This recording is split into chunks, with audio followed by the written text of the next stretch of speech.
My sister and her husband moved in with our parents, and are outraged that I refused to babysit their kids while they were planning to relax. My parents sided with them, so I moved out and stopped paying their bills. Fresh out of college with my business degree, I found myself back in my childhood home. I'm Anna, 22 years old, and honestly, I hadn't planned on moving back in with my parents. But here I was. The job hunt didn't take long, thankfully. Within a week, I landed a position at Davidson Marketing with a pretty decent salary and promising performance bonuses. That evening over Mom's meatloaf, I shared my good news. I figured I'd stay here for about 3 months, save up some money, and then get my own apartment. The clinking of forks against plates stopped abruptly. Mom and Dad exchanged one of their looks, the kind that always meant trouble. Moving out, Mom set down her fork. Anna, you know I can only work part-time at the library because of my back problems. Dad cleared his throat, and things aren't great at the plant. There've been rumors of layoffs. We could really use your help with the bills, Mom added softly. And you wouldn't have to pay rent here. It just makes more sense, doesn't it? I stared at my half-eaten meatloaf feeling trapped. They had a point, sort of, and they were my parents after all. I guess I could stay longer. Life fell into a routine after that. I went to work, came home, paid the bills, and Mom made sure dinner was always on the table. It seemed okay, manageable even, until last weekend when my sister Sarah showed up with her husband Mike and their kids, Emma and Lucas. The change in my parents was like someone had flipped a switch. Oh, my precious angels. Mom cooed, scooping up 4-year-old Emma while Dad swung Lucas onto his shoulders. Sarah, darling, you look wonderful. How's everything going? Tell us all about what you've been up to. I stood in the doorway, watching as my parents fawned over their eldest daughter and her perfect little family. The way they hung on her every word, asking for details about the most mundane things, how her garden was doing, what new words Lucas had learned, how her book club was going. They'd never shown that kind of interest in my life. Not even when I made Dean's List, or won the business school's leadership award. Anna, be a dear and put on some coffee, Mom called over her shoulder, not even looking my way as she bounced Lucas on her knee. Standing in the kitchen that day, listening to my family's laughter from the living room, I couldn't help but think back to how things had always been this way. Sarah, 7 years my senior, had always been the star of our family show, while I was relegated to the role of supporting cast. I remember sitting at the same kitchen table when I was 11, showing Mom my straight A report card. She barely glanced at it before returning to her conversation with Sarah about college applications. That's nice, Anna, she'd said absently, waving me away. Sarah, honey, which universities are your top choices? Those years were all about Sarah's high school achievements. Every dinner conversation revolved around her grades, her extracurriculars, her college prep. I'd sit there quietly eating my peas while Mom and Dad hung on Sarah's every word about her AP classes and college tours. Everything changed even more dramatically when Sarah got accepted to Brighton University. I was 11 at the time and I still remember that dinner conversation like it was yesterday. We're so proud of you, sweetheart. Mom had exclaimed, tears in her eyes. We'll make it work, won't we, Robert? Dad nodded solemnly. We'll take out a student loan. Our Sarah deserves the best education possible. A week after Sarah left for college, they sat me down for a different kind of talk. Anna, Dad said, his voice serious. We need to tighten our belts for a while. The loan payments and Sarah's college expenses are significant. That's when things really changed. While my classmates got new phones every year, I kept my old flip phone until it literally fell apart. When I needed new clothes, we went to thrift stores instead of the mall. Christmas gifts became practical items like socks and school supplies, but they never forgot to send Sarah money. Your sister needs to focus on her studies, Mom would say, as she wrote another check. We can't let her feel stressed about money. I learned my lesson early. At 15, I joined every club and academic competition I could find. I stayed up late studying, not just for good grades, but for perfect ones. I wrote essays for scholarship competitions until my hands cramped. Because I knew that there would be no student loans for me. It paid off. I got a full scholarship to State University, and I still remember the look of relief on my parents' faces when I told them. They wouldn't have to spend a dime on my education. Meanwhile, Sarah graduated, got a job in Brighton, and quickly married Mike, her college sweetheart. Within 2 years, she had Emma, and Lucas followed shortly after. My parents were over the moon. Their perfect daughter had created a perfect family. Now, every monthly visit turned into the same routine. Sarah and Mike would show up with the kids, and before I could even say hello properly, Sarah would be planning her weekend. Anna, you'll watch Emma and Lucas while we go shopping, right? She'd say, not really asking. Mike and I hardly get any alone time these days. The first few times I tried to suggest that our parents could watch them instead. Oh honey, Mom would say, rubbing her back. You know it's hard for me to keep up with young children, and your father needs his rest on weekends. So here I was, spending yet another Saturday watching Frozen for the 100th time with Emma, while Lucas tried to color on my bedroom walls. Sarah and Mike were off having lunch with friends, and our parents were puttering around the garden, occasionally peeking in to ask if I needed anything, as if they were doing me a favor. I tried to console myself with the thought that it was just one weekend a month, just one weekend of being the free, reliable babysitter while everyone else lived their lives. A year passed in this monthly rhythm of babysitting and bills. I had almost gotten used to it, almost. Then came the phone call that would turn my already complicated life completely upside down. I was doing dishes after dinner when I heard Mom's phone ring. From the kitchen, I could hear her surprised. "Sarah? Oh, sweetheart, don't cry. Tell me what happened." Through sobs, Sarah explained that Mike's company had gone bankrupt without warning. They couldn't afford their rent anymore and had no savings. Could we maybe stay with you for a while?" Sarah's voice was so loud through the phone that I could hear it clearly. "Of course you can," Mom exclaimed without a moment's hesitation. "We'll make room." My stomach dropped. I stepped forward, clearing my throat. If they're moving in, maybe this would be a good time for me to get my own apartment? You'd think I'd suggested burning down the house. Mom looked at me like I'd lost my mind. "Anna, don't be ridiculous. There's plenty of room for everyone, but we're family," Dad said firmly. "We stick together during hard times." They arrived the following weekend with 3 cars full of belongings. I spent Saturday morning moving my things into what had been our storage room, the smallest bedroom in the house, barely big enough for a twin bed and a dresser. My old room, which was twice the size, became the kids' nursery because the children need space to play. Emma, now 5, and 3-year-old Lucas, treated the entire house like their personal playground. They ran up and down the hallways, screaming and laughing, while Sarah watched TV at full volume, or had long, loud phone conversations with her friends about how difficult this transition was for her. "Emma, Lucas, keep it down." I'd call out when they burst into my room for the 10th time, scattering my work papers everywhere. "They're just playing, Anna," Sarah would say dismissively, not even looking up from her phone. "Don't be such a grouch." After work, all I wanted was to relax in my room, maybe read a book or watch something on my laptop.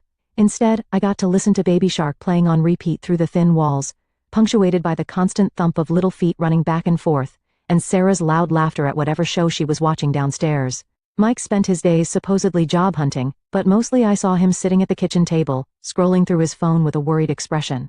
"The job market's tough right now," he'd say whenever anyone asked. "But I'm sure something will come up soon."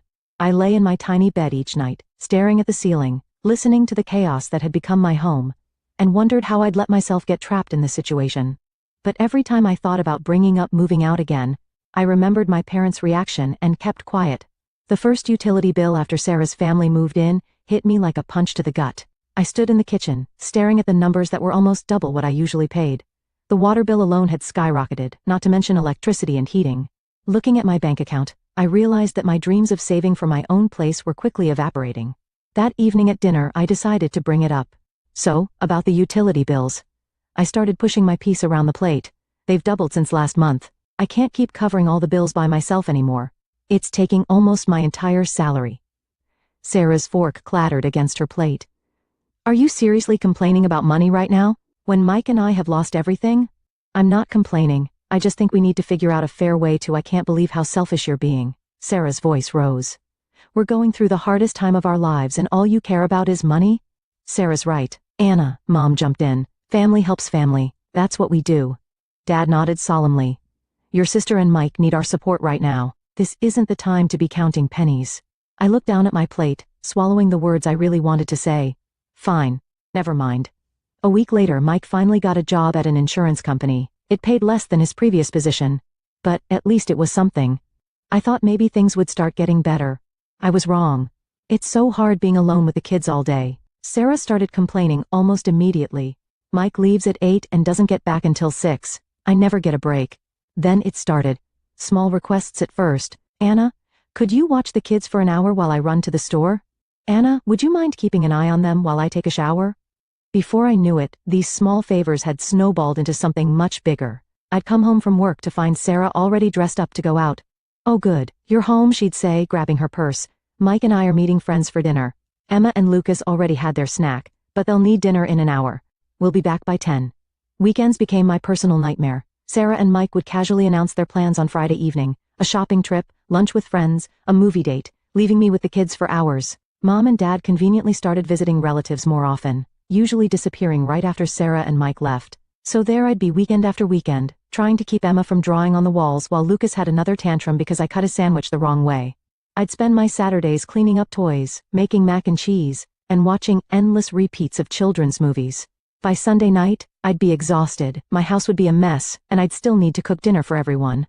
One evening, after a particularly exhausting weekend of childcare, I finally worked up the courage to say something at dinner. "I need to talk to you all," I said, setting down my fork. "I'm really tired. This situation with the childcare isn't working for me." Sarah's head snapped up, her eyes narrowing. "What do you mean, isn't working? Are you saying you don't want to spend time with your own nephews?" Mom reached over and patted Sarah's hand. "Don't worry, honey, this is actually good practice for Anna. She'll need to know how to handle children when she becomes a mother herself someday. Think of it as training." And just like that, they went back to their usual dinner conversation, Sarah talking about her day, Mom and Dad hanging on her every word, Mike nodding along. I sat there, invisible once again, pushing food around my plate. Nothing changed after that conversation. If anything, it got worse. Sarah and Mike seemed to take my complaint as a challenge, finding even more reasons to go out. They'd be waiting by the door when I got home from work, car keys in hand. "We're meeting friends at that new restaurant downtown," they'd say, already halfway out the door. "Kids have had their snack." Thanks, Anna. Weekends became something I dreaded. I'd wake up on Saturday mornings with a knot in my stomach, knowing I'd spend the next 2 days watching Paw Patrol and mediating sibling fights, while Sarah and Mike lived their best lives. Then came a Wednesday that changed everything. I was at my desk at work, trying to focus on a marketing report despite my exhaustion, when my friend Rachel stopped by my cubicle. "Hey, wanna do something fun this weekend?" she asked, perching on the edge of my desk. "A bunch of us are going to the Pine Ridge Ski Resort. Just a quick weekend getaway, leave Saturday morning, come back Sunday night. The slopes are supposed to be perfect right now." For the first time in months, I felt a spark of excitement.